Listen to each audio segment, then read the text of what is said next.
Good lord, I could charge advertising on my forehead.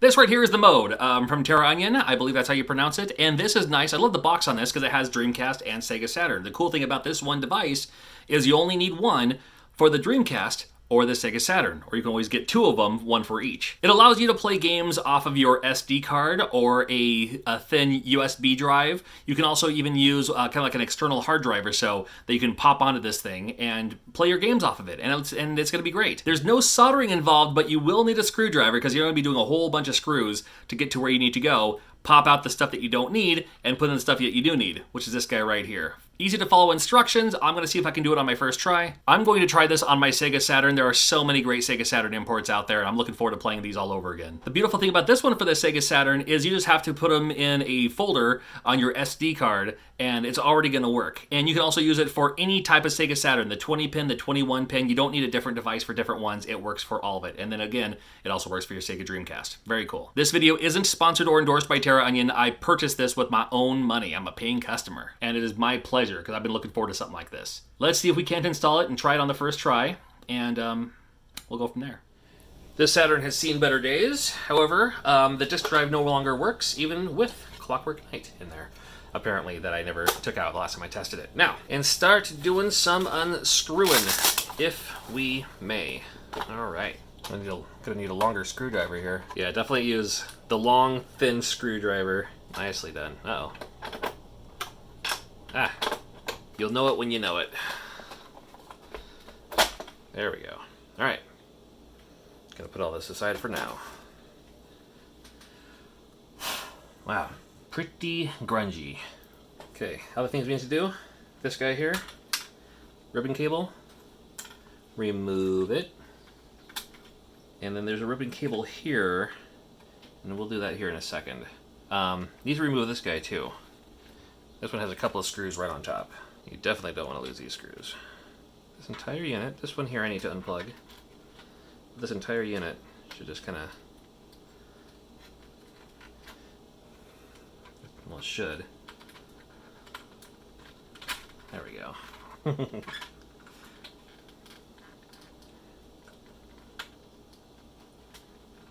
There we go. All right, set this aside.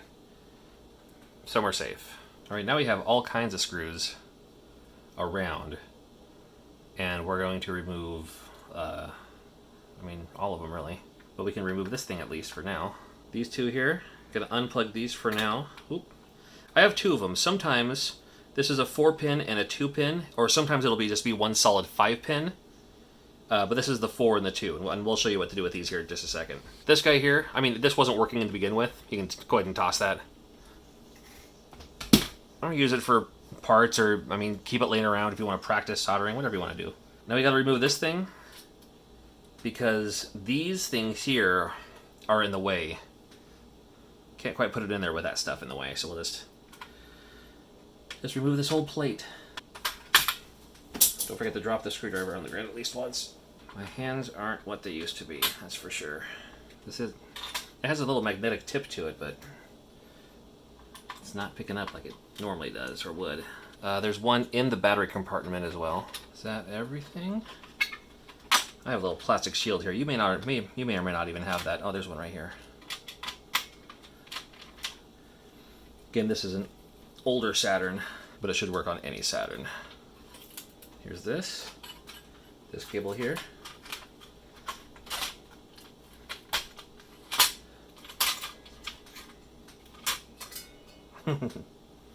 Bringing stuff up with me. My goodness. All right. Now we just have to remove these and then take these little spokey things off.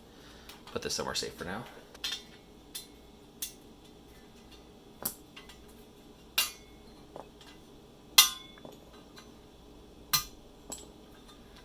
See, they pop up just like that.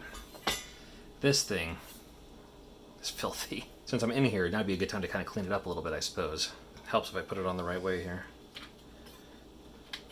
And this guy can go back in here now. Not quite, anyway. The nice thing about these cables is they're pretty pliable there. Nice. So now I'm going to add these little pegs.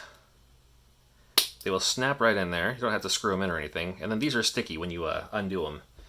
And there's 4 spots. This is the kind of the underside, if you will. Again, this is for the Sega Saturn. One up in here in the corner, like such. Square it out. You don't have to, but I will. So this is going to go right on like this. Only you want to make sure that you still have room for the cartridge slot here. Now this here, there's a 5-pin and then a spot for a 4-pin and a 2-pin. Now I have the 4-pin and the 2-pin, so that's where these are going right now.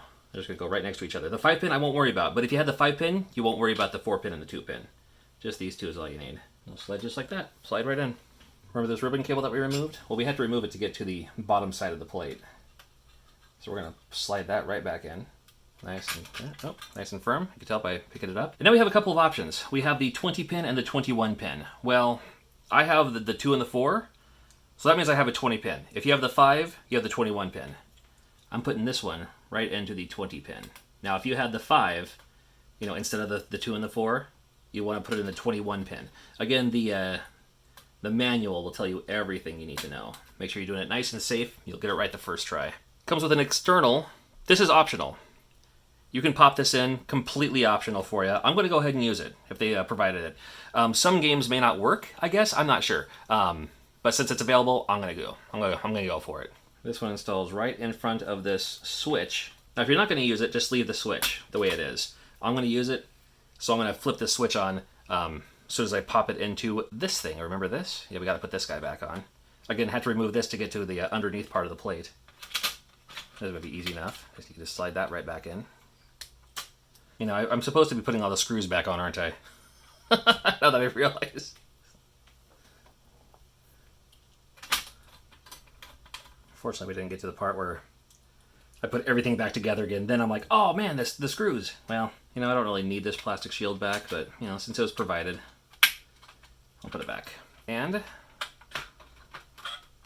this guy, again, nice and neat. I'll make sure this thing aligns here. The black one goes in this first one, and then the red one goes in this second from the top one. Quite put it in there because these things are already in the way. There's these little teeth, kind of like on the inside. So if I put one here, nice and gentle, just like such. Make sure that's good to go there. Give it a slight tug, right on. We'll put these screws back in now too. We're really almost at the end now. Oh, and once this is plugged in, go ahead and switch it like that. But again, that's only if you would need this. Now, I don't on this particular model, but I will leave it kind of floating around just because. The nice thing about this mode, too, is it gives you multiple options. You can either have like a USB. Now, again, with this USB, this thing's in the way, so it might be hard to, you can't really plug it in there. You might have to go without that to, if you have like a low-rise, like here's like a low-rise one, plug it in like that. Would be nice. Most people might opt for the kind of internal hard drive thing. You can just pop it into there. Or the basic is the micro SD, which I have one right here. There it is. This should work. Everything plugged in. Now I'm just using the standard issues that came with the cable. There are alternate sources you can use. They have I think there's a pound HDMI cable for the Sega Saturn. There's nothing wrong with that either. You can use the Retro Tink, which will be my personal preference anyway. This is just powering on for the first time. See what you can see. So we got it working. I mean, there's the good sign there, and there's an update available now. When you pop in your system, you get it registered through the Terraonion website. You'll register your system, and it'll give you the firmware, and you can update the firmware. I'm going to do that immediately, because the firmware comes with all kinds of cool things that you don't want to miss out on for sure. Including how to center my camera so it looks a little bit more level. I guess I finished updating. It just reset the system. So we can see what happens here. See the power, got the access flashing. We got that sign again. Always a good sign. No games found. Wait a minute. You know what? I may not have it accessed for the exFAT. I remember seeing that somewhere. What do we got for options? Game list. Yep. Auto region on. Disable lid switch. Sure. But let's have a look. See what's going down. There we go. Finally. Cool. So I already had the exFAT, whatever. It's already been loaded, but I had to put my games into a Sega Saturn folder. So in the root, there's this that says Saturn. I put capital S. I don't know if it's needed or not. In the root of the HD Saturn folder, inside that, you got folders with the games in it. I'm going to hit A. It's going to take you through this screen again.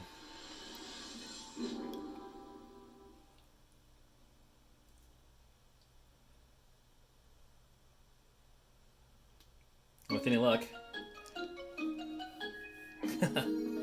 I'm more nostalgic for this Konami logo than the Super Nintendo. I like that one better. I played so many imports, especially on my Sega Saturn back in the day. Yeah, funny. I actually legitimately have this game too, like on a disc, so I have no problem showing this off in your video here. But if you want to check out some great MSX games, and I'll do videos later on some great Saturn games, some great Saturn imports. There's a ton of great Saturn imports out there. You have no idea. But an optimal way to play them, so you don't have to import them, or you don't have to spend... I mean, trust me, collecting for Saturn is a rich man's sport. If you just want to play the games, this is the way to do it. Or if you just want to play some MXS games, you can always get this device and get the Konami MSX collection while you're at it. Very cool. So I got some Saturn videos coming up. Thanks to having this device now, some great Saturn games and some great Saturn imports. Watch out for those videos coming out soon. And I thank you for watching, man. This is awesome. I'm looking forward to playing some more of this later on.